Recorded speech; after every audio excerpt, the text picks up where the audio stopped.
I'm Dr. Joel Davis. Very nice to meet you all. This is my friend here, Dr. Mike Carrillo. And we're going to talk to you a little bit about AI. We're actually going to talk kind of like, we have kind of a two-sided presentation. First, I'm going to talk a little bit about kind of a problem that I've seen over the last several years with businesses adopting technology, and in particular adopting technology like AI. It's a problem that I think has been significantly exacerbated in the last couple of years, particularly in the last year. So I'll talk a little bit about that.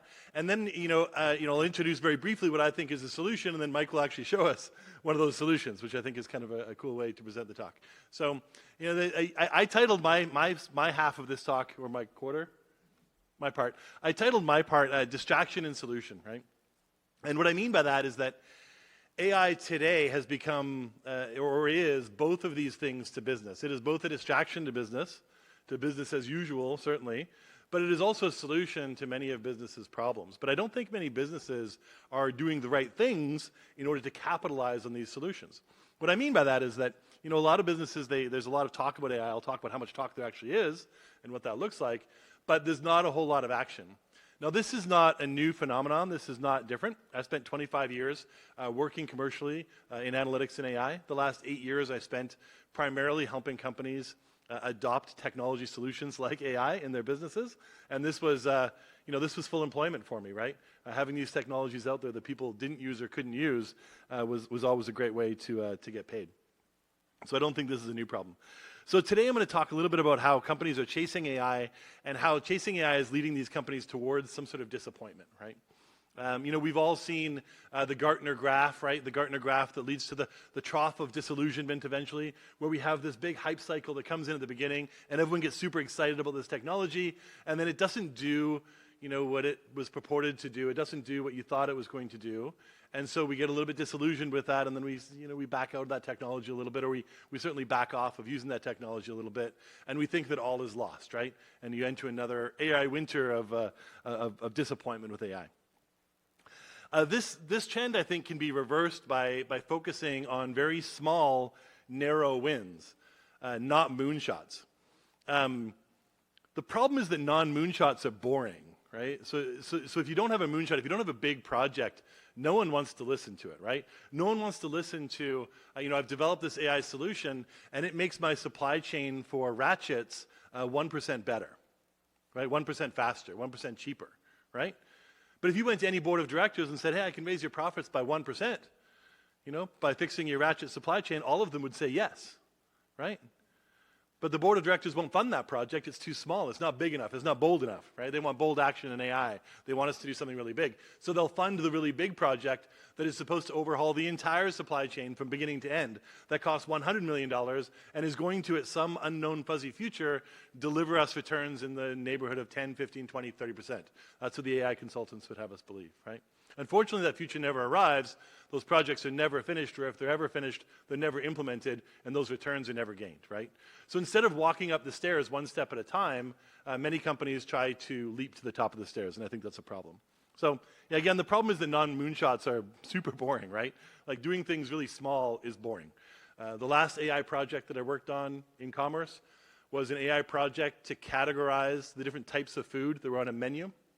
It was a back-end project for a company that deals with probably 150,000 restaurants worldwide and deals with probably more data in restaurants and retail than any other company on earth. Right? This project is super boring. And when we told potential investors about this project, they said, why are you working on that? I said, because right now I have 60 people working full-time on categorizing these things by hand. Right? That's 60 people, which in 5 years, 10 years, 15 years, I won't need, right? Or it's 60 people that I can repurpose to more value-added activities in the future, right? Instead of labeling that this has a hamburger in it, or this is a bun, or this has a bun with sesame seeds on it, AI can do that for me, as boring as that sounds, and I will save $400,000 or $500,000 or $600,000 a year. Not only that, but I'll be able to onboard clients 3 or 4 times faster. I'll be able to charge them money sooner, in other words. And as a consultant, obviously, we always want to charge clients sooner, right? If I can onboard a client in half the amount of time, then I can charge them another $100,000, $200,000, $300,000 a year. So savings in cost and revenue gain as well. But a small, boring project, right? It's not the kind of project you go out to a private equity firm and say, you should definitely invest in this small little company because I can guess when a bun has sesame seeds on it, right? No one cares, right? No one cares. But for a company like that deals with that every day, it's a huge project with a really big bang with a small step.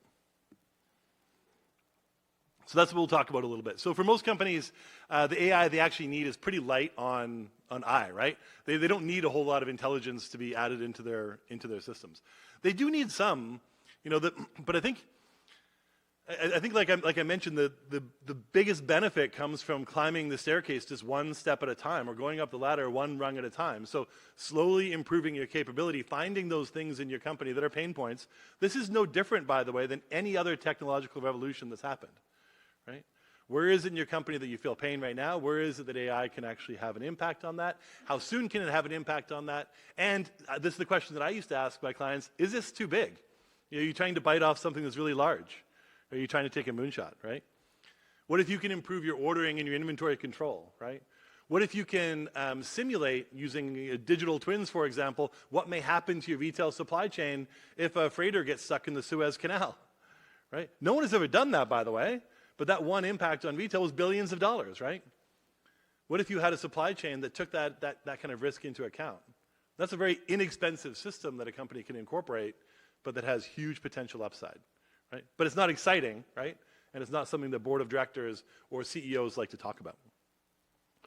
So this is very different than what most companies talk about. When they talk about big moonshots, when they talk about AI, they're talking about, they use words like transform every aspect of our business.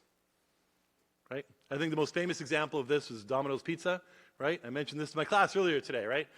Domino's Pizza talks to the street like they're going to transform every aspect of their business with AI. They sell pizzas. Right? That's what they do. They can't really transform every aspect of their business with AI. They still sell pizza, right? They may make their supply chain better. They may deliver their product better. They might predict what customers are going to order. All of these are great projects that they can adopt, but trying to transform their entire business with AI is a mistake, because their core business is selling pizza, right? AI is peripheral to that, and it should remain peripheral to that. They're not a technology company.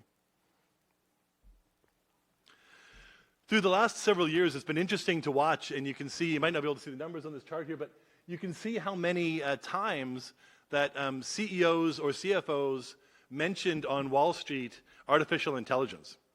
So, you can see in 2022, the number of times that this was mentioned on Wall Street calls to analysts was actually pretty small, right?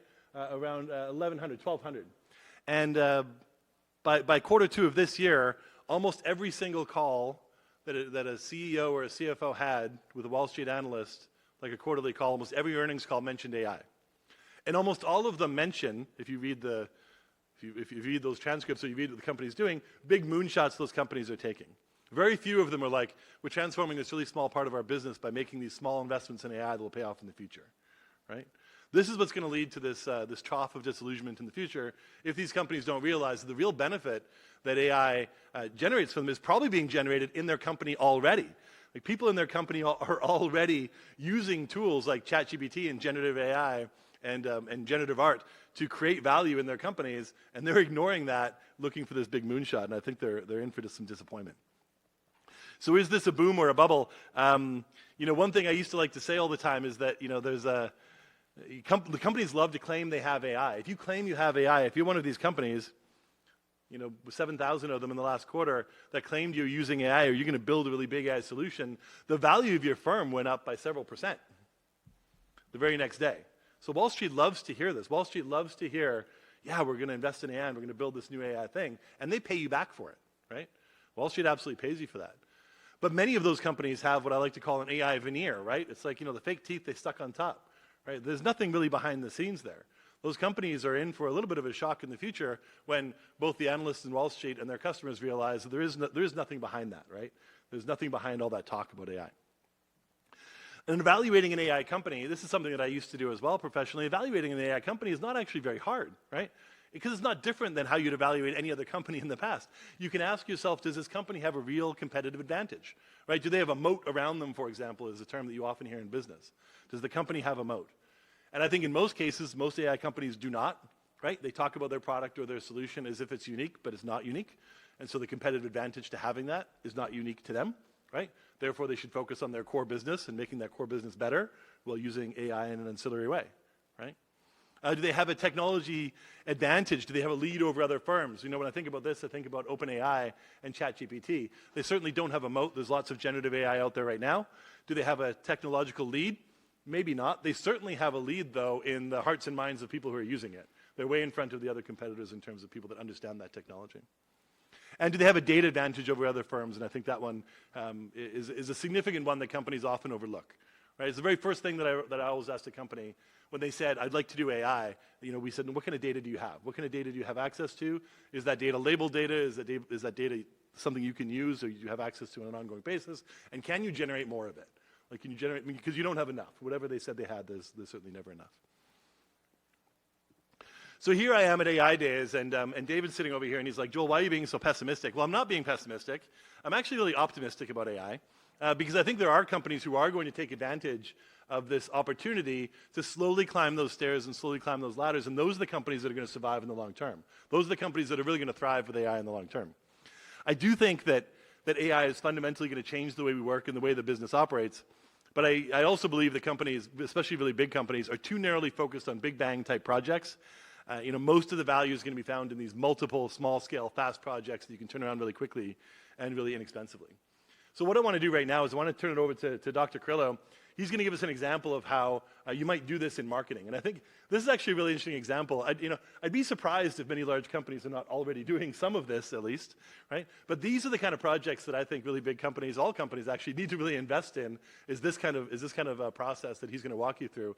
This is the kind of thing that I think has a really big upside with really low cost and really low barriers to entry. Mike?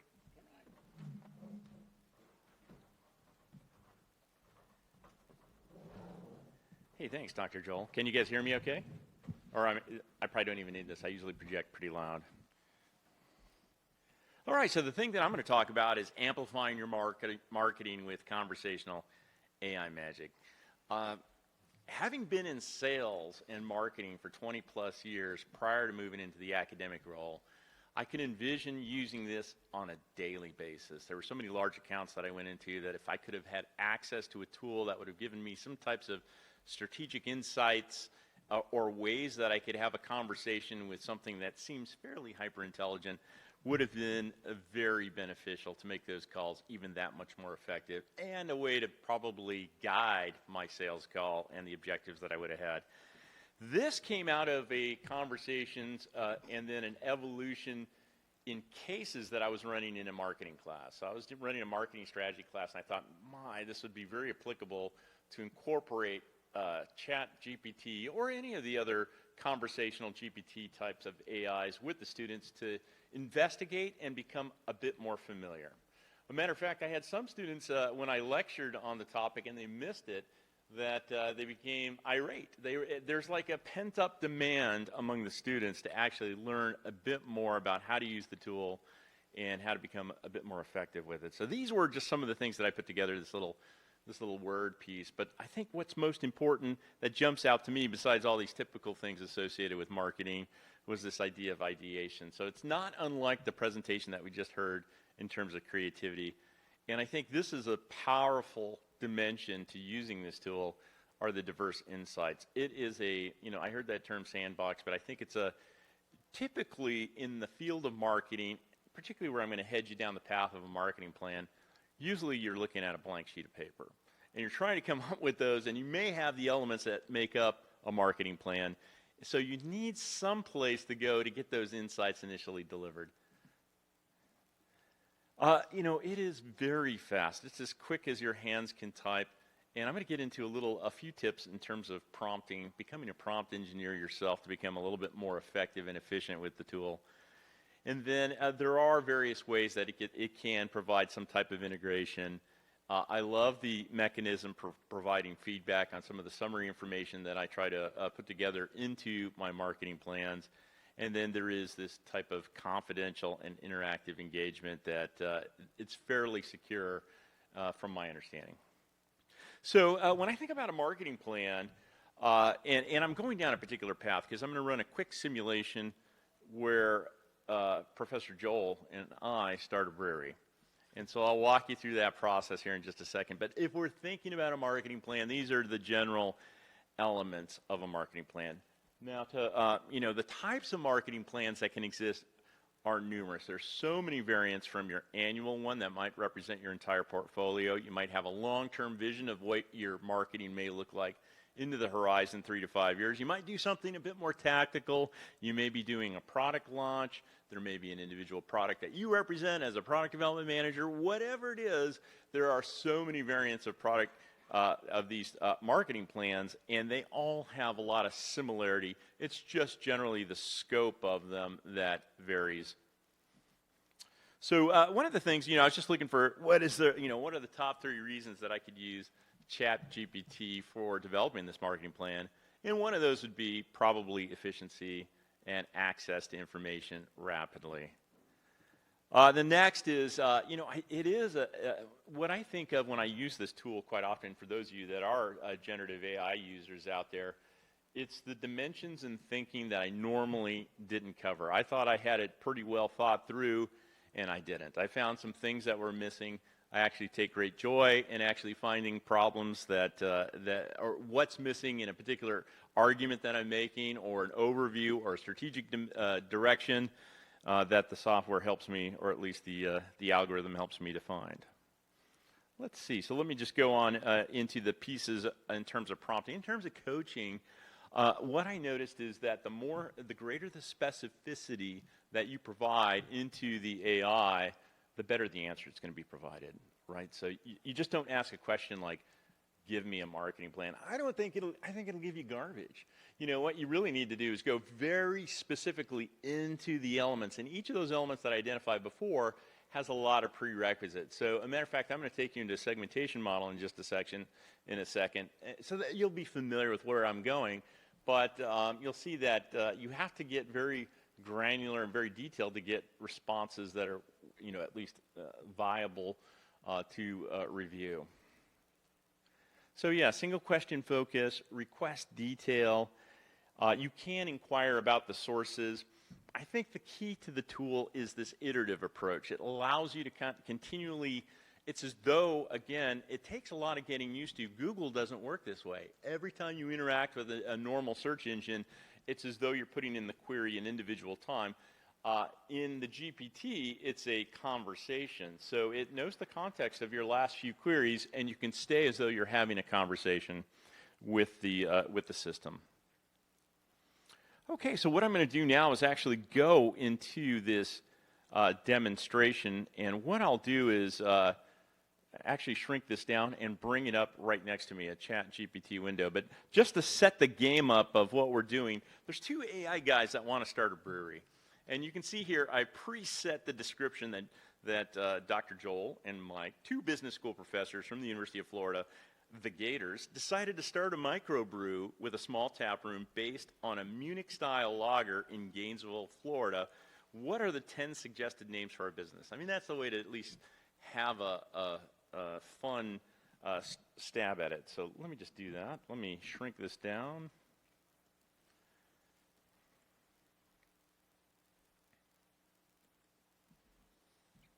And let me come over to ChatGPT.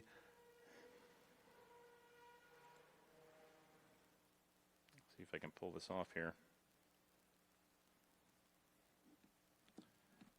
Yeah, this mouse is at a strange angle, so my apologies. Do a copy.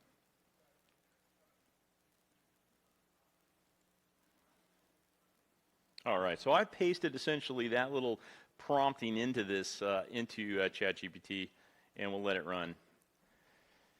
So it is telling me about drawing some inspiration on the Munich-style lagers, and it comes up with some 10 great names. One of those is Gator Lager House. Another is the Munich Swamp Brews, Alpine Gator Brewing, Bavarian Tailgate Brews, Gator House Lager Company, Sunshine and Stein Brewery, Orange and Blue Oktoberfest. It just continues. I can prompt it again to actually do that again for me. On the next one, I start to look for just some ideas on some taglines. We need 5 taglines for our website that characterize our Munich-style microbrew and tasting room as cool, irreverent, humorous, AI-driven, high-quality focused, sustainably minded, and limited release collaborations. As a matter of fact, I'd put that in as limited release collaborations with other departments at the school here. And I'll just give you a feel of what that does. Okay, so all I'm doing is just cutting and pasting that prompt, and you can see that it's highly detailed, very specific, and then it gives me some great answers, like brewed with AI precision, served with Gator passion, sustainably crafted, irrelevantly quaffed. Cheers to limited release genius. Hey, how about that? From Munich to Gainesville, AI-boosted brews, Gator-approved grooves. Very cool, very marketing-esque to have that on the tag and potentially appeal to our customer market. But the question is that now we start to get into the part of a segmentation analysis. And so one thing we need to understand when we start any business is who our competitors are. So even though I'm using an AI brew of us two, you can envision, just like most people I know, they're thinking about starting a business. So where do you begin? How can I start that marketing plan? This is a very helpful tool. So who are going to be our competitors in the state of Florida, in Gainesville, and in the southeastern United States? So now I'm going to paste that in. And so it's given me, of course, an update that the last time it looked was in January 2022. But in Gainesville, Florida, we've got Swamp Head, First Magnitude, Blackadder Brewing, who is a friend of mine that runs that, Cypress and Grove Brewing. In the state of Florida, it's going to randomly select a few that are around, like Cigar City, Funky Buddha, which is down in the Miami area near Fort Lauderdale. If you're ending up going to an Inter-Miami game, you'll stop by Funky Buddha Brewery. And then in the southeastern U.S., it's really targeting, it looks like, some breweries in the Atlanta area. So now we're going to continue on with the first phase of our segmentation analysis, like who are the people that are likely to be our customers? And so we're looking at what are the demographics of those. And when I look at segmentation, I'm going to look at it in several dimensions. We already know that there's a geographic, but we're going to look at it in terms of demographic, psychographic, and then behavioral. So that's where I'm taking you right now. I'm taking you in the step one, the demographic dimensions of this. So if I just click in, again, taking my prompt and then just pasting it, I go ahead and run it. And so it can't give me real-time demographics, but again, it gives me some type of starter where I'm better than I was before. And it is telling me something about the age demographic. It's telling me something about the education, about the income levels, and it's comparing the Gainesville general demographic to a typical craft demographic that you can find broadly within the United States, how those may be similar or different. And I think that's pretty fantastic. Other additional factors to consider for the microbrew is the university influence, the local culture, and sustainability dimensions. What I'm particularly interested in when I'm looking at demographics are who are those customers that are going to be sitting in my tasting room? What is their age? What are those age ranges? What do they look like? So again, I'm just cutting and pasting my little prompt to give me what are the ages. And what's really nice is it's going to actually break this into the various age groups, like the undergraduate college age to the graduate students, 18 to 24, the various graduates and young professionals, grad students and younger faculty, young professionals in that 25 to 34, which are closer to moving into the millennial range, and now we're going to move into the millennial/Gen Xers. And we're also starting to characterize some of these. They're using some handles like craft beer enthusiasts. And then the 50-plus range, who those people would likely be. The interesting thing is where I'm going to lead with this is because it's a contextual conversation, I'll start to consolidate and merge this information when I try to find my segmentation. So that's where I'm going to lead to in just a minute. But now I need more information. I'm not just interested in who they are. I'm interested in what are those personalities of people that like to buy our AI-driven Munich-style lager. Like, who are they? And so let's just find out what it's at least suggesting. So again, I asked the question, what are the psychographic characteristics of our customers in terms of their personality, which could be like an ocean model, a value set, a lifestyle concept, and other types of interests that might appeal to them. In terms of the personality, we're getting some aspects of their adventure seekers, their social, their conscientious, their authenticity seeking, and various value sets such as quality over quantity, sustainability, and then the lifestyle concepts come to life. All right, let me just keep on going down here to some of these other questions, because that was a bit about the psychographics and their interests. Of course, one of those interest dimensions that's popping up there, sports, musics, and the arts. So what is essentially, when we ask the question when, in terms of our segment, that's again, the behaviors associated with purchasing our product. So again, I'm going to come over here, and then I'll select that. Our potential customers' behaviors to include purchase occasion, benefits sought, and user knowledge of the beer. So none of these are a big surprise, but they are putting it into the context of our brewery that's located here in Gainesville, Florida, like social gatherings, academic and professional events, sports-related occasions, season or festive events, the benefits sought, unique flavor experiences, quality assurance, etc., sustainability. And it's continued to pump out information. Now, the next phase that I'm going to ask it for is to identify, I'm not going to have it to its full, it would like to identify as many segments as I'd like to have it run, but I'm just going to have it focus on just 5 customer segments at this time.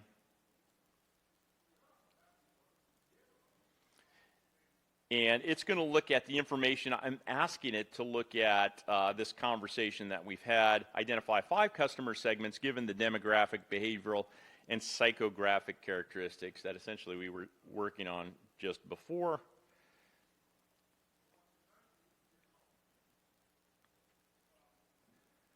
And so these are the segments that they're identifying. The collegiate crowd, some aspects of demographics, behavioral, psychographics that are highlighted. The eco-conscious enthusiasts, which help us to identify the segments that we want to go after so that we can communicate these appropriately on our marketing plan. And now it's just kind of grinding through its process. The next question that I'm going to ask it to do is, because I'm looking at those segments, what we care about is our revenue that we want to make. So we're interested in ranking those, and I'll ask that question next. The beer and tech aficionados. Do we have any beer and tech aficionados in the audience today? Yeah, here we are. Huzzah. I'm going to be our best customer. University faculty and staff? Definitely. And then we've got one more. I'm sorry that had I asked it for 10, it would have grinded on through those. And it goes through a process that's pretty clearly intensive in the background.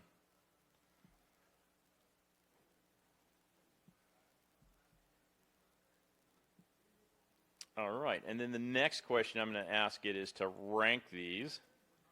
And I'm not going to have it give me all the detail like it just went through. I'm just going to say, give me the rankings in terms of the titles, because I already have this conversation that we've captured.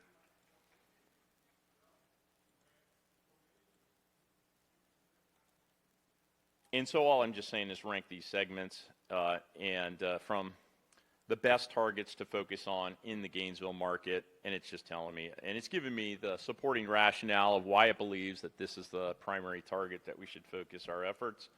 The local community and culture supporters. Hey, the beer and tech aficionados get ranked number 3. That means they're in the game.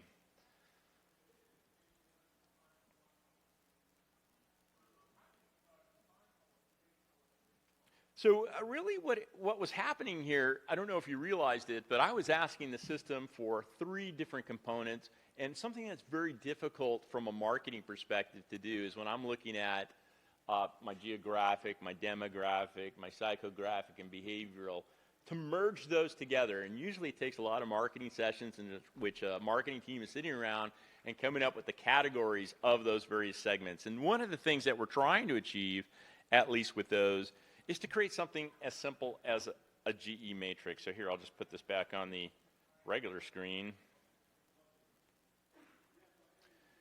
The GE matrix is a way to look at our segments. I'll show you an example of that in just a second. And then the perceptual maps is a way to position ourselves against the competition, and then to create something like a positioning statement. So in terms of a GE matrix, they look like this. They look in the vertical, it includes the market attractiveness. In the horizontal, it's the firm's competitive strength. And ideally, what we're trying to do is identify the size of those particular markets and placement where they would exist within that 3x3 matrix. Now, it can potentially, I've tried this, and it seems to be advancing all the time where it can recognize the GE matrix, the various tools that you're using, but you still have to do some mechanical lifting on the human's part to actually create these types of segments.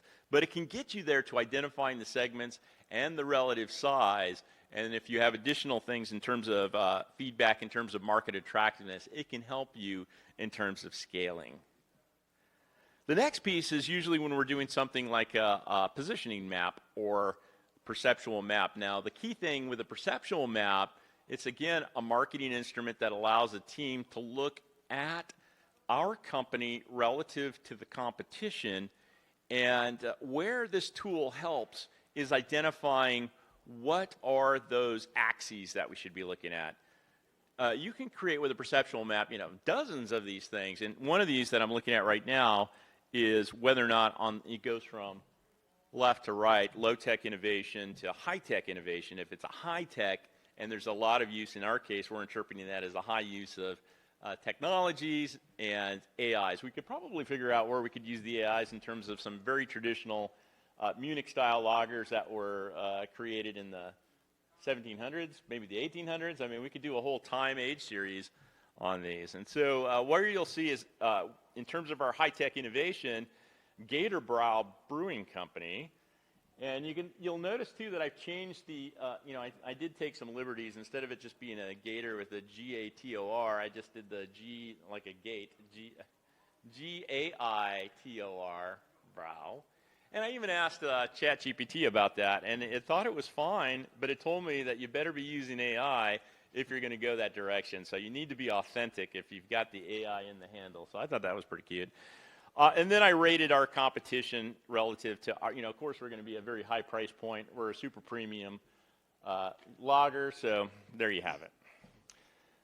Finally, this is, again, a very common first part of any marketing plan to include those perceptual maps to describe your positioning. They're also used if a company like Cypress, let's just say Cypress and Grove, wanted to become a little more high-tech driven. How could they drive themselves from this corner, from the bottom left quadrant up into the right? And they can come up with strategies to do that. So it is a very helpful tool to rate yourself relative to the competition. And ChatGPT can at least help you in terms of doing a framework to identify how you can do such a self-assessment. Finally, to conclude, usually we put together a positioning statement. What's the value proposition that you're delivering to the market? And again, it was the same thing. I asked it to put a positioning statement together after doing the segmentation. And it said essentially that Gatorbrow Brewing Company is a Munich-style microbrewery and tasting room where the spirit of the Gators meets the tradition of Munich's finest lagers.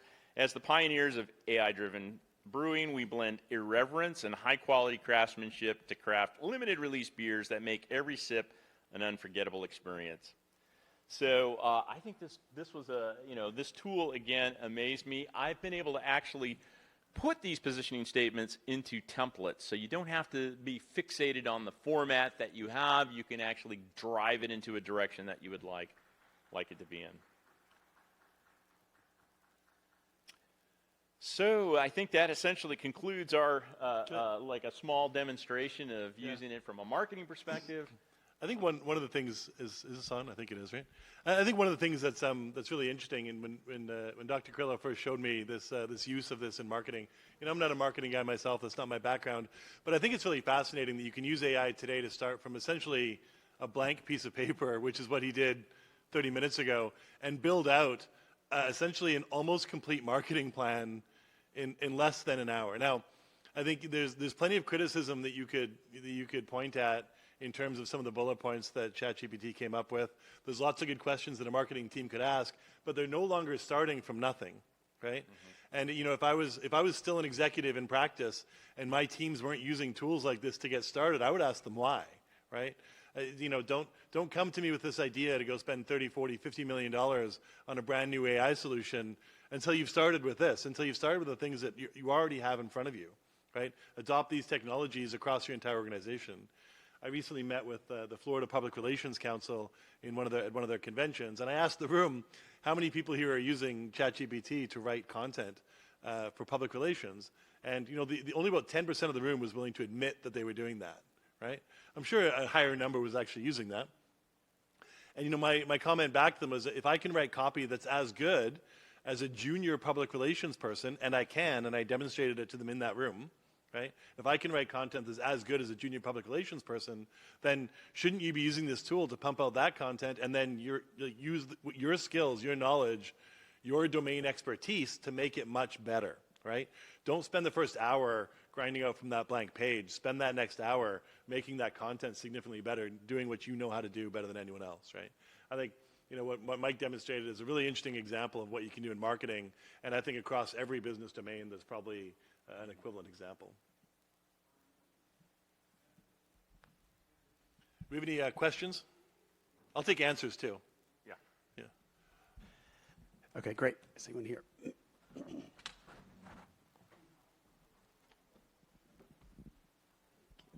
Hello? Hello? Hello. Hi, this is for both of you, but Dr. Davis, you mentioned moonshots for businesses.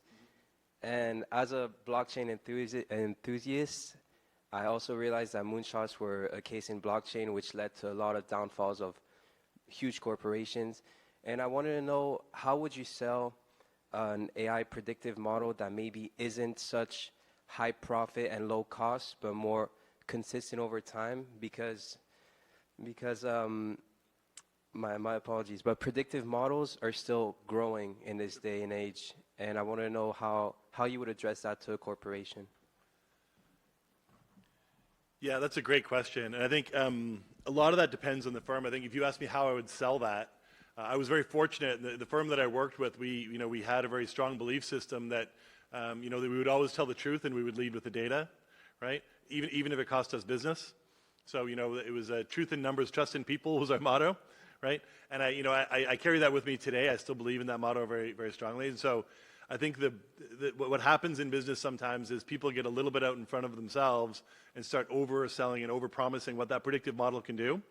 I liked to go the opposite way, right? Instead of having a short-term consulting engagement, I want a 5-year engagement with you. And if I'm not delivering value, don't pay me, right? And I'll show you in 3 years what this looks like, but it's going to be small, right? Next year it's going to be 1%. The year after that it's going to be 1.5%. After that it's going to be 2%. But if I can promise you a 2% lift in your sales over the next 10 years, you're going to take it, right? The challenge becomes when you do that in business, and these companies have this problem now when they go to Wall Street. No one wants to hear about the little things you can do that make a big difference, right? That you can actually do. Like you can actually create a marketing plan in an hour, but no one wants to hear about that. They want to hear about the really big thing that they can do. What I often did was go into companies and just show them what they'd already had, the tools they already had that they weren't using, the opportunities they already had within their firm that they weren't leveraging already, and just encouraging them to start there, right? Look at what you've already done. Look at how you've made, look at where you made money in the last year, 5 years, 10 years, 15 years, right? Because when you talk to companies, they'll tell you about the grind. They'll tell you about, the small things they did that incrementally made their company better, right? Founders especially, if you talk to them one-on-one, that's all they talk about is how hard they had to work to make their company profitable, right? But when they talk to the street, when they talk outwardly to the community, it's about this really big, grand idea. But when they talk to you privately, over dinner, it's the long nights they had to spend coding to make a small change. So I think it's about bringing them back to their truth, I think sometimes, which requires finesse. It requires marketing people like Mike, not people like me. Other questions?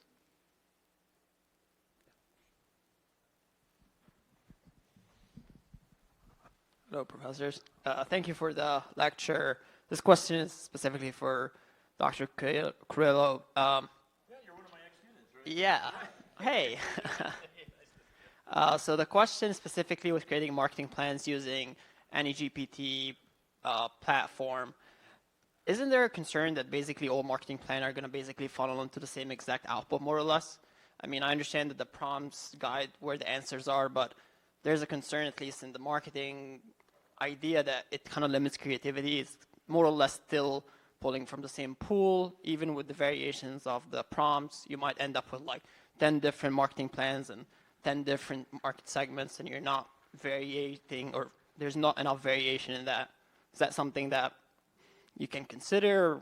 You mentioned think about critically, but that's something that came up a few times, and I think with the technology that we have now, it's kind of inevitable. Yeah, just to comment on that, I think the power of a tool like one of these generative AIs is the ability to test again and again. I could have regenerated the same question, and it would have given me some slightly different variants. Likely, if I ran it 10 times, if I was doing this in my day job, I'd probably run it 10 times and get some kind of statistical sample of what I think seems like the right amount to identify. But I think the prompting is something else too. Even in the case where we're doing the beers, it really focused just in 3 areas. But my true competition could be substitutes as well, or national brands or foreign brands. And I could have asked and prompted in that light as to put it in that context, and it would have provided some insight. So I think it's very difficult to exhaust all the variants that you could explore using something like this, particularly when it comes to marketing plans. I think there could be a lot of variation. And if I looked at a marketing plan, I could probably tell, if I'm becoming more of a prompting engineer, that what they're actually considering in terms of their prompts, and I would guide them into a greater breadth of prompting. So I think it's the prompting that really has opened my eye to the potential of creating any kind of variation. I don't know if you want to comment as well. I think that's a good. The one thing I think that's a great question. The one thing that I would think about is if that future arrives, if the future arrives where all marketing plans essentially become the same, then that construct has outlived its usefulness, right? And so that we can move on from marketing plans onto whatever the next value thing is that marketing should be doing, right? And so I think, if you're in marketing and all of a sudden everything starts looking cookie cutter and looking the same, that's your opportunity to shift gears and to look for something else, right? Should we still be even creating them, right? Is that still something that's value added today if they're all exactly the same? Or can I use that now as my foil to do something different? But just to comment on that, I mean, if we're going to continue to use, I think marketing plans, because there's so many types of varieties, it's a communication vehicle that we use internally and externally. I mean, I couldn't, if I was to predict, we wouldn't see it being retired for 50 years. But they might go from being 30-page documents, tombs of information, to being 2 that's pages, right. right? That's right, yeah. Mike and I like to argue about this point. Yeah. The 2 pages or 50 pages. Thank you both for the talk. Dr. Carrillo, you mentioned briefly about a trust in the security of ChatGPT. I was previously employed with Experian, and the company posture towards generative AI tools was a complete distrust, I think largely from an intellectual property standpoint. So I'm wondering if either of you could speak to the concerns around IP and generative AI. Do you want to start out? Yeah, I'll go, yeah. Yeah, when it comes to intellectual property, I think this is TBD, right? I think we're absolutely going to see a Supreme Court case within the next 2 years or 3 years on these issues. So who owns the data coming out of ChatGPT? I've provided examples before, where I can actually derive from ChatGPT documents that I wrote, right, and published online. If you ask it enough questions, you can narrow it down to that, and it's almost word for word plagiarized. So in terms of IP, I think that's a legal question that that people will have to kind of work their way through. I think I guess the other part of that question is the security and safety of using that particular tool. I think Experian is probably right to be at least cautious, right? because I think we haven't seen the first big hack of OpenAI and ChatGPT in all of our prompts. We haven't seen that yet, but I think we will see that one day. I think firms that decide they shouldn't use it at all because they're concerned about that, I think are overblowing the risk of the prompt that they entered, right? It's not like you're entering exact customer data when you're creating a marketing plan. So I think they're overblowing the security issue a little bit. Although I would tell companies today, like, don't put your private information into ChatGPT, use it to generate new information for you. So when it comes to security, I think we haven't seen what that will end up looking like. We have promises from OpenAI, but I'm hesitant to rely on those promises in terms of its security. Right now, I mean, if you hacked my ChatGPT account, you'd see coding, I guess. Maybe some examples of Python code and Julia code, and then me writing, a presentation for ChatGPT with Mike. Like, do you know what I mean? Like, that's what you'd see, and I'm okay with that if someone hacked that. Right? I wanted to comment on this too. We were this demonstration that I gave was a marketing plan, so it was essentially a deliverable. How I would use it, the value that I saw in a tool like this is having been a sales guy, and before I got into accounts, I used to work in alliances management, and I just didn't have a tool that would say, okay, I'm dealing with Infosys, and I'm dealing with these executives from Infosys, and we're getting ready to get on a call to discuss the Boeing account and how we can work together and join initiatives. And I only have 30 minutes with them on the call. What should my call plan look like? Well, because I have 20 years of experience, I could put something like that together. But a junior even then, I would like that synthetic approach of what are some of the insights that I should have on that sales call. And that's something that I would personally use to become more efficient. So would I use it on a daily basis? Yes, definitely as a salesperson or a B2B salesperson engaging with my customers and my clients. And it's not something that's going to represent some hard copy that's going to get distributed. It's just there to make me more efficient. Yeah, I think one of the things that we have seen through studies and other things is that if you take a poor performer and you give them a generative AI, it can help elevate their performance. And I don't know that you see the same increase in top performers because they're not getting that leg up and they have so much more experience. But as an equalizer, it seems like it has great opportunity. Do you have a question? Last one. Thanks.